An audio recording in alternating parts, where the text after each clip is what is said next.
વિદ્યાર્થી મિત્રો, ધોરણ 9 સામાજિક વિજ્ઞાન.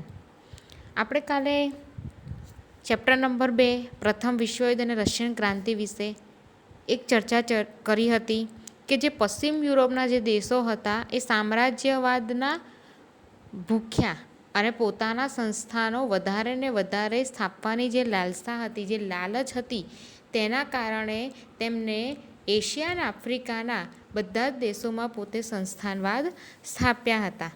જેની અંદર આપણે જોયું હતું કે ઇંગ્લેન્ડે ભારતમાં પગદંડો જમાવ્યા પછી, એટલે ભારતમાં પોતાની સત્તા જમાવ્યા પછી પાડોશી દેશો ચીન સાથે તેમને અફીણ વિગ્રહ થયા. ત્યાર પછી તેમને પશ્ચિમ એશિયાના રણ વિસ્તારમાં વિપુલ પ્રમાણમાં જ્યાં ખનિજ તેલ નીકળે છે ત્યાં પણ પોતાની તેલની કંપનીઓ સ્થાપી હતી. જ્યારે આફ્રિકાની વાત કરીએ તેમાં 15મી સદીના અંત ભાગમાં સૌથી પહેલાં સંસ્થાનો સ્થાપવાવાળા ડચ પ્રજા હતી. ત્યાર પછી લિયોપોલ્ડે, જે બેલ્જિયમનો રાજા હતો, જેને કોંગો નામનો પ્રદેશ જપ્ત કરી લીધો હતો. ત્યાર પછી બર્લિન ખાતે યુરોપીય રાજ્યોની પરિષદ ભરાઈ હતી. એ જ વખતે જર્મની અને ઇટાલીનું એકીકરણ થયું હતું. જર્મનીમાં ઔદ્યોગિકરણ, વેપારીકરણ અને સંસ્થાનીકરણ ત્રણે હરીફાઈમાં ઝંપલાવ્યું હતું. ટૂંકમાં જે આ સંસ્થાનો સ્થાપવા માટે અંદર જે લડાઈ થતી હતી એ લડાઈના કારણે છેલ્લે શું થાય છે? પ્રથમ વિશ્વયુદ્ધ. તો હવે પ્રથમ વિશ્વયુદ્ધ માટે જે લડાઈ થતી હતી તેના મુખ્ય પરિબળો કયા હતા એની વિશે આજે આપણે ચર્ચા કરવાની છે. તો સૌથી પહેલાં તો અત્યારે જે વિશ્વમાં મેં કાલે પણ તમને કીધું હતું કે હૃદય દ્રાવક એટલે કે હૃદયને પણ હચમચાવી દે તેવું અત્યંત અવિસ્મરણીય, જેને ક્યારેય તમે ભૂલી ન શકો એવી ઘટનાઓ હોય તો તે પ્રથમ વિશ્વયુદ્ધનો પણ તેમાં એક સમાવેશ થાય છે. કેમ કે પ્રથમ વિશ્વયુદ્ધ કોઈ એક કે બે પરિબળો હોય એના કારણે નથી થતો. તેની માટે ઘણા બધા પરિબળો ભાગ ભજવતા હોય, જવાબદાર હોય છે. તો કે પ્રથમ વિશ્વયુદ્ધ ક્યારે થયું હતું? સૌથી પહેલાં તમને આ પ્રશ્ન પૂછી શકે. તો કે પ્રથમ વિશ્વયુદ્ધ 1 ઓગસ્ટ 1914ના રોજ થયું હતું. જેમાં શરૂઆત ક્યાંથી થાય છે? તો કે જર્મની અને ફ્રાન્સ વચ્ચે સેડાનની માટે લડાઈ થાય છે. સેડાન નામનો પ્રદેશ છે એની માટે જર્મની અને ફ્રાન્સની વચ્ચે લડાઈ થાય છે, જેમાં ફ્રાન્સ હારી જાય છે. ફ્રાન્સ હારી જવાના કારણે તેને જર્મની સાથે ફ્રેન્કફર્ટની સંધિ કરે છે. ક્યારે? ઈસવીસન 1871માં. તો ફ્રાન્સની ઉપર યુદ્ધ દંડ નાખવામાં આવે છે. આ ઉપરાંત ફ્રાન્સના 2 પ્રદેશો આલ્સેસ અને લોરેન્સ, આ બંને પણ તેને જર્મનીને આપવા પડે છે. આમ જર્મનીને એવું લાગે છે જર્મનીને આપવા પડે છે, તો જર્મની ફ્રાન્સ પાસેથી આ 2 પ્રદેશો પડાવી લે છે. તો ફ્રાન્સને એવું થાય છે કે આ મારું અપમાન થયું છે અને આ અપમાન તે ક્યારેય ભૂલી શકતું નથી. આમ ફ્રેન્કફર્ટની સંધિ એ પ્રથમ વિશ્વયુદ્ધ માટેનું મુખ્ય કારણ છે. યાદ રાખજો, ફરી બોલું છું. પ્રથમ વિશ્વયુદ્ધનો શરૂઆત 1 ઓગસ્ટ 1914ના રોજ થયો હતો. જર્મની અને ફ્રાન્સની વચ્ચે સેડાન માટે લડાઈ થાય છે, જેની અંદર ફ્રાન્સ હારી જાય છે. ફ્રાન્સે જર્મનીને આલ્સેસ અને લોરેન્સ નામના પ્રદેશો આપવા પડે છે.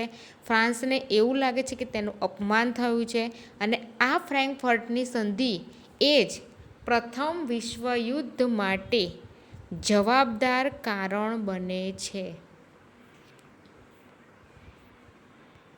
જુઓ, આમાં કેટલાક પીક છે કે પ્રથમ વિશ્વયુદ્ધનો પ્રારંભ 1 ઓગસ્ટ 1914ના રોજ થયો હતો.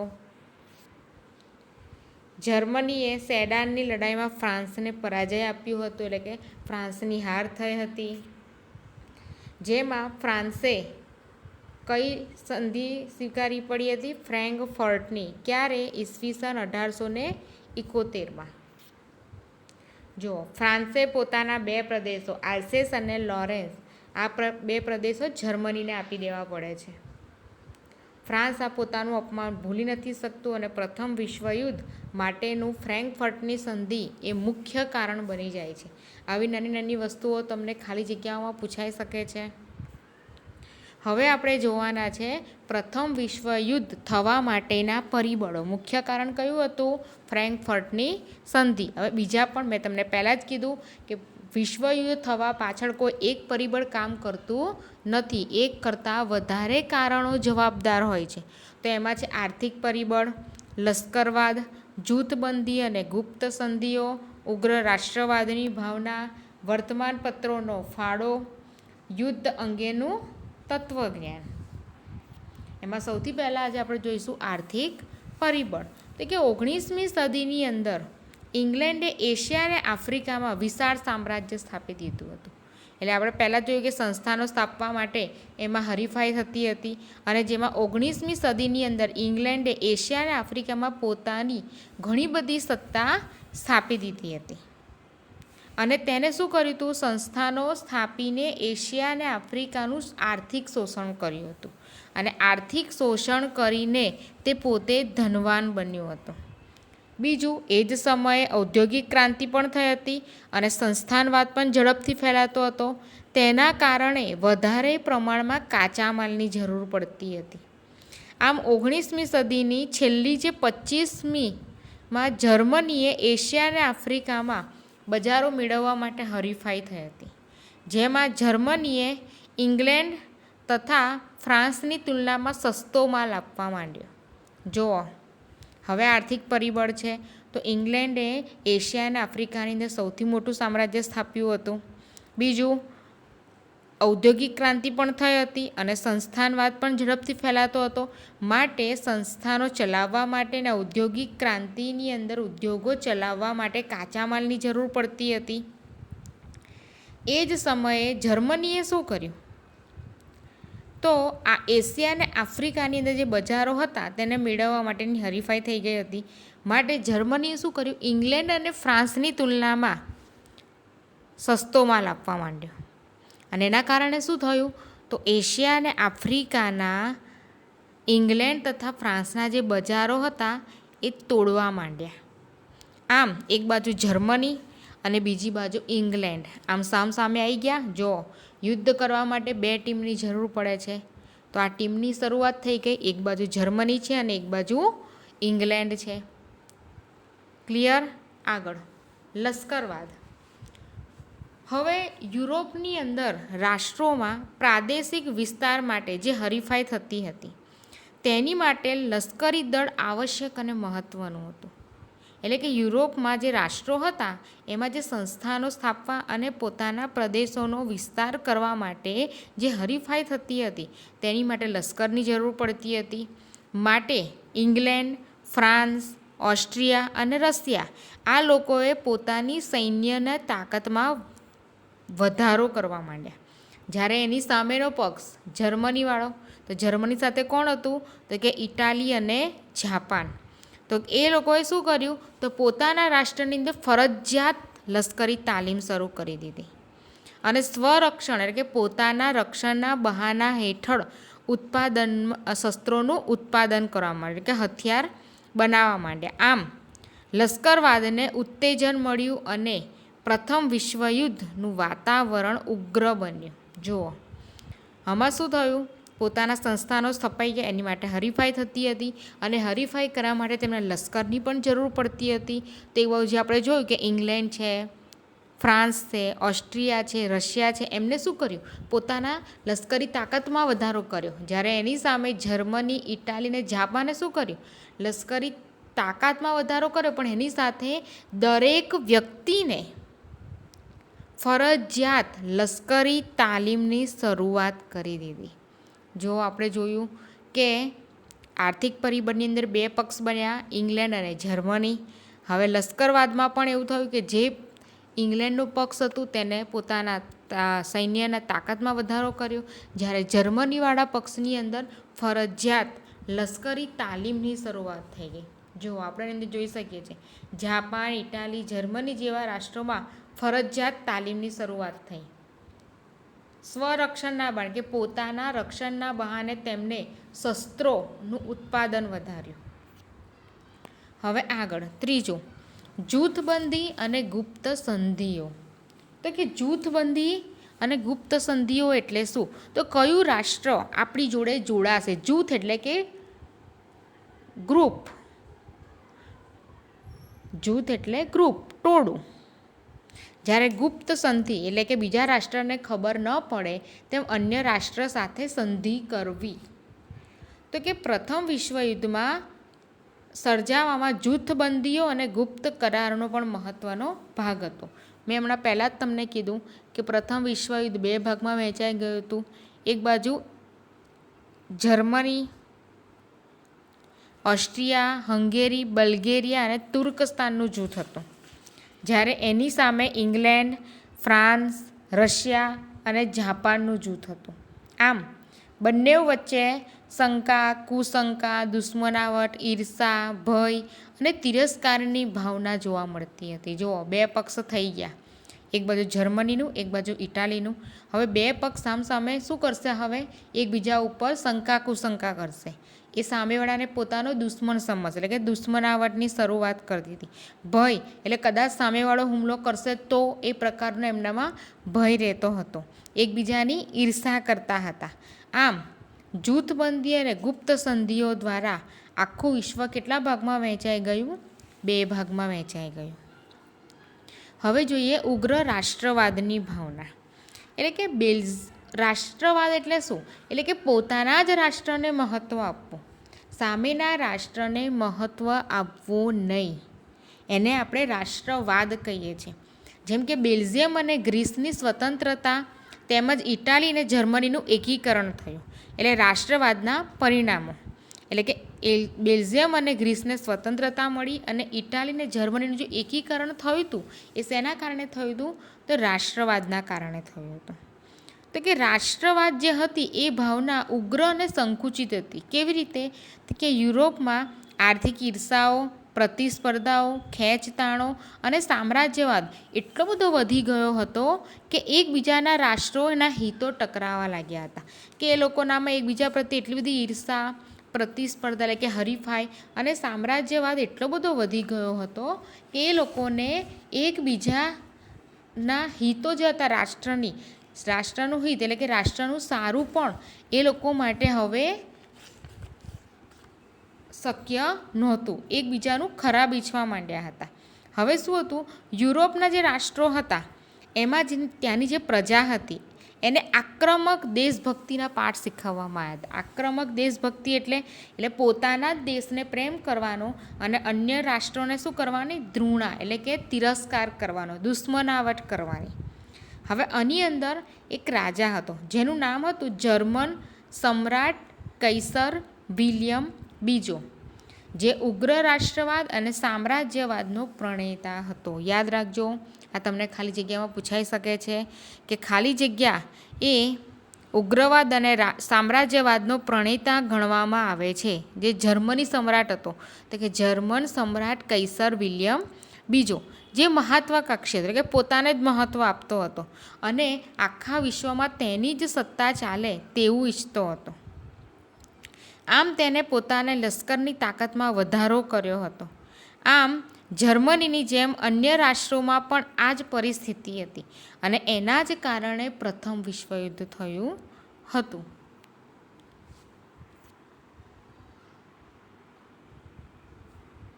જુઓ, પ્રચંડ લશ્કરી તાકાતમાં પોતાનું ધાર્યું કરવા માંગે. જે વચ્ચે છે એ કૈસર વિલિયમ બીજો છે. જુઓ, આમાં આપણે જોઈ શકીએ છીએ એમનો ફોટો. જે કૈસર વિલિયમ બીજો જર્મનના સમ્રાટ હતા. હવે જોઈએ વર્તમાન પત્રોનો ફાળો. જુઓ, વર્તમાન પત્રોનો સૌથી વધારે ફાળો કહેવામાં આવે. કેમ? કારણ કે વર્તમાન પત્રોની અંદર એક રાષ્ટ્ર બીજા રાષ્ટ્રનું ઉપર આકરા, ઉશ્કેરણીભર્યા, અતિશયોક્તિભર્યા અને જૂઠ્ઠા લખાણો લખાવતા હતા, જેના કારણે એકબીજા પ્રત્યે દુશ્મનાવટ વધતી હતી. ચલો સમજો, કોઈ 2 બેસ્ટ ફ્રેન્ડ છે, આપણે એમની વચ્ચે દુશ્મનાવટ વધારવી છે, તો શું કરશું? તો સામેવાળા વ્યક્તિને જઈને કહીશું કે પેલો વ્યક્તિ તારી વિશે આવું આવું કહેતો હતો, જ્યારે આ બાજુના વ્યક્તિને કહીશું કે પેલો વ્યક્તિ તારી વિશે આવું આવું કહેતો હતો. તો શું થશે? બંનેના વચ્ચે દુશ્મનાવટમાં વધારો થશે. તો એવું જ આ વર્તમાનપત્રો કામ કરતો. વર્તમાનપત્રો એટલે કે પેપર, ન્યૂઝપેપર એ આ જ કામ કરતો હતો અને એના કારણે એ દુશ્મનાવટ એટલી હદે ભડકાવવામાં આવી હતી કે સત્તા ઉપર બેઠેલા જે લોકો હતા એ કોઈ પણ હિસાબે શાંતિ કે સમાધાન કરવા નહોતા માંગતા.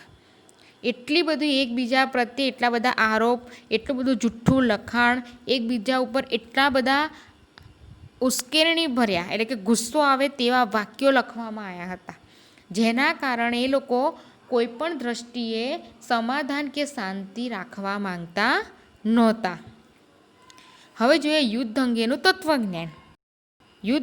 યુરોપમાં હવે યુદ્ધ એ જ કલ્યાણ નીતિએ જોર પકડ્યું હતું. જુઓ, આવું તો ક્યારે આપણે સાંભળ્યું નથી કે ઝઘડો થાય તો જ આપણું કલ્યાણ થાય. આવું ક્યારેય સાંભળ્યું? પણ ના. પણ યુરોપમાં તો એ સમય હતું કે યુદ્ધ કરીશું તો જ આપણું કલ્યાણ થશે. એ વખતે ટ્રીટસ કે જેવા જર્મન લેખક હતા, એમણે કીધું હતું કે શક્તિમાનને જ જીવવાનો હક છે. યુદ્ધ એ આપણી રાષ્ટ્રીય જરૂરિયાત છે. એટલે કે જો આપણે યુદ્ધ કરીશું તો એ આપણી રાષ્ટ્રીય જરૂરિયાત છે, તો જ આપણે જીવી શકશું. જ્યારે નીત્સ નામનો જર્મન લેખક હતો, એને કીધું હતું યુદ્ધ એ પવિત્ર કાર્ય છે. એટલે આ શું થયું? જેમ આપણે કોઈ આગ લાગતી હોય ને એમાં ઘી હોમીએ આપણે તો આગ શું થશે? વધારે ઝડપથી થશે. તો એવું જ અહીંયા પણ યુદ્ધ અંગેનું તત્વજ્ઞાન લેખકોએ આ રીતે આપ્યું હતું કે યુદ્ધ કરીશું તો જ આપણું કલ્યાણ થશે. યુદ્ધ એ તો પવિત્ર કાર્ય છે, શક્તિમાનને જ જીવવાનો હક છે, યુદ્ધ એ જ રાષ્ટ્રીય જરૂરિયાત છે. એટલે આ જે આપણે જોઈએ છીએ કે આર્થિક પરિબળ, લશ્કરવાદ, જૂથબંધી, ઉગ્ર રાષ્ટ્રવાદ, વર્તમાનપત્રો, આ બધાની જે આગ લાગેલી હતી એની અંદર આ જે લેખકો હતા એ ઘી હોમવાનું કામ કરતા હતા. હવે આખું જ બધું જ ક્લિયર હતું. હવે ખાલી શું હતું? એક ચિંગારીની વાર હતી. ચિંગારી એટલે કે બધા જ પ્રકારના, જો ધારો કે કોઈ પણ પ્રકારની આપણે આગ સળગાવવી હોય તો પહેલાં લાકડા કે ચિતા સળગાવવી હોય તો આપણે લાકડા મૂકવા પડે છે. તેવી રીતે આર્થિક પરિબળ, લશ્કરવાદ, જૂથબંધી, ઉગ્ર રાષ્ટ્રવાદ, વર્તમાનપત્રોનો ફાળો, યુદ્ધ અંગેનું તત્વજ્ઞાન, આ કમ્પ્લેટ હવન કરવા માટેનું કમ્પ્લીટ તૈયારી થઈ ગઈ છે. હવે એની અંદર શું કરવાનું છે? માચીસ એટલે કે સળગાવવાનું કામ કરવાનું છે. અને આ એક કારણ એટલે કે આ પ્રથમ વિશ્વયુદ્ધ માટેના આ બધી જ પ્રકારના પરિબળો રેડી હતા. હવે એમાં ખાલી એક ચિંગારીની જરૂર હતી. અને એ કામ કોણે કર્યું? એટલે એવું કહી શકાય કે પ્રથમ વિશ્વયુદ્ધ થવા માટેનું તાત્કાલિક કારણ કયું હતું? તો કે ઓસ્ટ્રિયાના રાજકુમાર હતા અને તેની પત્ની. આ બંને વહેલી સવારે કવાયત, સૈનિકોની જે કવાયત હોય એ જોવા માટે નીકળે છે.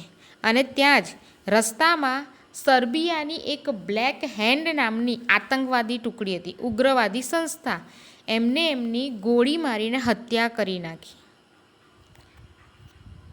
જો તમને આ ફોટામાં બતાવવામાં આવ્યું છે કે વર્તમાનપત્રોની અંદર કેવા કેવા એકબીજા પ્રત્યે ઉશ્કેરણી ભર્યા લખાણો લખવામાં આવતા હતા અને એકબીજા પ્રત્યે દુશ્મનાવટ પેદા કરવામાં આવતી હતી. જો આ નીત્સ, લેખક નીત્સનો ફોટો છે. અને આ નીચે આપણે જોઈ શકીએ છીએ કે ઓસ્ટ્રિયાના રાજકુમારનું, જેનું નામ હતું આર્કડ્યુક ફર્ડિનાન્ડ, અને તેની પત્નીનું ખૂન કરી નાખવામાં આવ્યું હતું. એ સર્બિયાની આતંકવાદી ટુકડીએ કર્યું હતું. માટે સર્બિયાનો હાથ હોવાનો ઓસ્ટ્રિયાએ આક્ષેપ, કારણ કે રાજાનો હતો, ઓસ્ટ્રિયાનો હતો, માટે ઓસ્ટ્રિયાએ સર્બિયા ઉપર આરોપ મૂક્યો અને એવું કીધું કે 48 કલાકની અંદર તે ગુનેગાર જે હતા કે જેમને રાજકુમારની હત્યા કરી છે તેમને અમારી સમક્ષ 48 કલાકમાં હાજર કરો. પરંતુ સર્બિયા પોતે એવું કહે છે કે હું આ વાતથી અજાણ છું. અને એ જ વખતે ઓસ્ટ્રિયાએ સર્બિયાનું કશું જ ન સાંભળતા સર્બિયા સામે યુદ્ધ જાહેર કરી દીધું. અને એ જ રીતે પ્રથમ વિશ્વયુદ્ધનો પ્રારંભ થઈ ગયો, એની શરૂઆત થઈ ગઈ. એટલે તમને આ તાત્કાલિક કારણ તરીકે પૂછાઈ શકે છે. આગળ, પ્રથમ વિશ્વયુદ્ધની ઘટના. તો કે પ્રથમ વિશ્વયુદ્ધમાં મિત્ર પક્ષોએ 24 અને ધરી રાષ્ટ્ર પક્ષે 4 રાષ્ટ્રોએ ભાગ લીધો હતો, જેમાં જર્મનીએ શરૂઆતમાં યુરોપના નોંધપાત્ર વિજયો મેળવ્યા હતા. કારણ કે જે જર્મની હતું એ શક્તિશાળી રાષ્ટ્ર હતું, માટે તેને શરૂઆતમાં જ યુરોપના જેટલા પણ દેશો સાથે તેને લડાઈ કરી બધામાં વિજય મેળવ્યો હતો. હવે એમને ફ્રાન્સની સત્તા જે હતી એ સેના હતી એને નષ્ટ કરી નાખી હતી. ભયાનક સબમરીન સાથે યુદ્ધ કરીને મિત્ર રાષ્ટ્રોના ઘણા બધા જહાજોને ડૂબાડી દીધા હતા.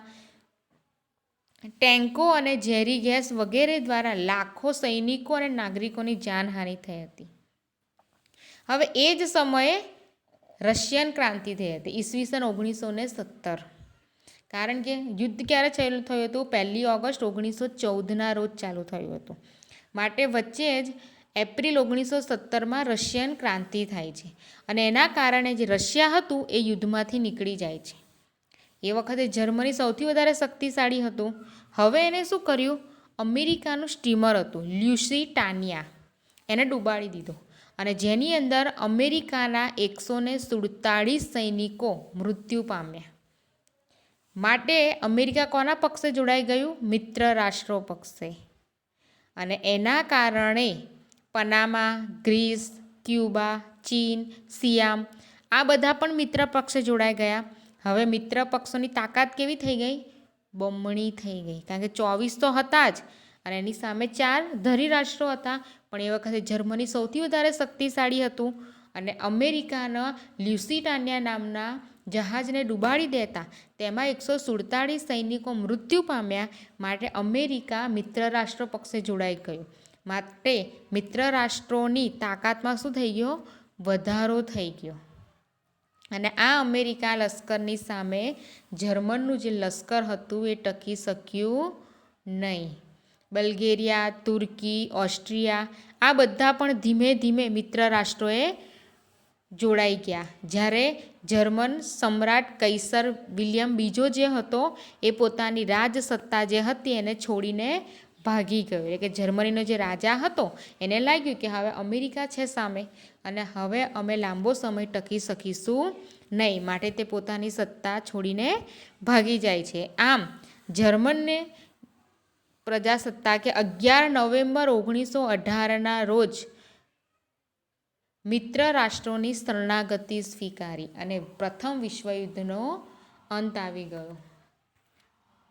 જો આપણે ફોટામાં જોઈ શકીએ છીએ કૈસર વિલિયમ ભાગી ગયો અને ઓસ્ટ્રિયા, તુર્કી જે ઓક્ટોબર 1918ની અંદર અને બલ્ગેરિયા સપ્ટેમ્બર 1918ની અંદર મિત્ર રાષ્ટ્રો પક્ષે જોડાઈ ગયા હતા.